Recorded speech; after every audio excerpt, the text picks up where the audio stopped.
Cheryl Dunsmore is mom to two boys, Nolan, who is 7, She always does nice things for me. and Colin, who is 10. My favorite memory would have to be when I was like maybe 3 or something and we went to Disney World. I always thought that I would be the mom of girls, and then I was surprised to find out that I was the mom of boys.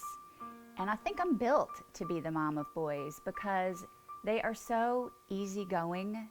They don't require a lot of high maintenance, but they just want to be a part of the family. They just want to please. And so for me, the greatest joy is watching them grow up and clearing the way to let them be who they are, to be authentic, to let them experience the world. And along the way, you know, I create those boundaries that help them do that. But my job is to get out of the way and let them be who they want to be. Cheryl says the mother-son relationship is extra unique. There's something about shaping boys to be men and knowing as a woman what that relationship is going to look like in the end. And so I think it's a privilege to be able to do that. And you have the love, you have the spirituality piece of it, you have the teaching.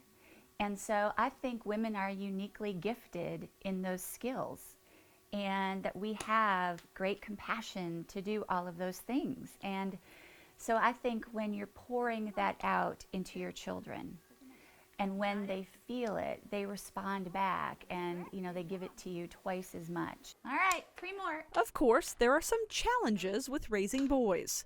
I think energy. You know, they have a ton of energy, and so the energy is creative, the energy is physical, and you know, sometimes I'm not there.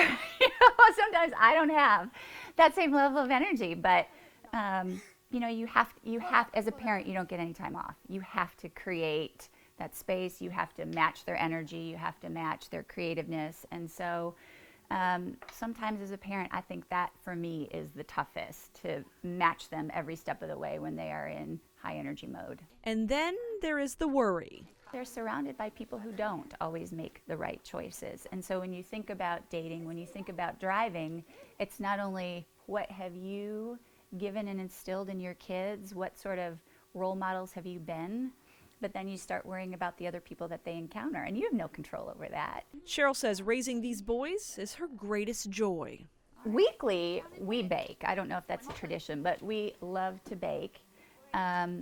Some of the other things that we just do is we do celebrate dad days. So just spontaneously, you know, if Joe's had a great week or if Joe's had a bad week, or we just say, you know, has dad felt the love lately? We'll do a celebrate dad day. And so he'll come home and he'll have homemade cards, and we'll do a cake, and sometimes we'll make a special dinner. And we just, you know, overwhelm him with love and let him know how much we appreciate him and what he does for us. Outside of traditions, I think the thing that moms can do best is just be present. You know, and it's not about the big things, you know, let's go to Chuck E. Cheese's and have a day, or, you know, let's go to the movies and have a day. But it's being in those ordinary life moments where, you know, you sit down on the front porch and you say, tell me about your day. We all get in bed at night. And watch Duck Dynasty. Yes, watch Duck Dynasty. And as much as she teaches them, she says they teach her even more. They've taught me how deep love is.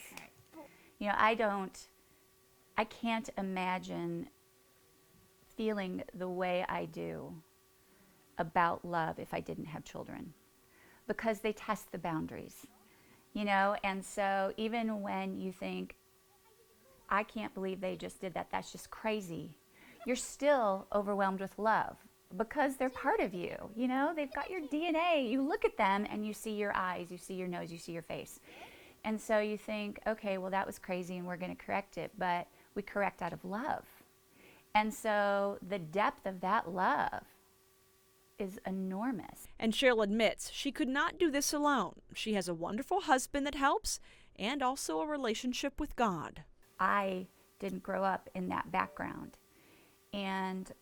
But when I felt the calling and the need to have a relationship with God, it was overwhelming to me how important that was for me personally and for my children. And so I can't imagine creating an environment now or having conversations with them or, giving them advice for the future that wasn't grounded in our spiritual beliefs. Good girl, Sadie. Good girl. Cheryl says if there are other moms out there watching, expecting a baby boy, or perhaps already raising sons, here is her advice. We practice something really simple, and it's the title of a book by an author, Elizabeth Gilbert, Eat, Pray, Love. And so, for us, it's God first, family second, friends third. And when you get your fundamental priorities right, then I think you can master any challenge when it comes to either being pregnant or then having your baby and raising your baby. If you go back to the fundamentals and say, what are my core values and how do I want to live my life? And I think you raise a child within those boundaries.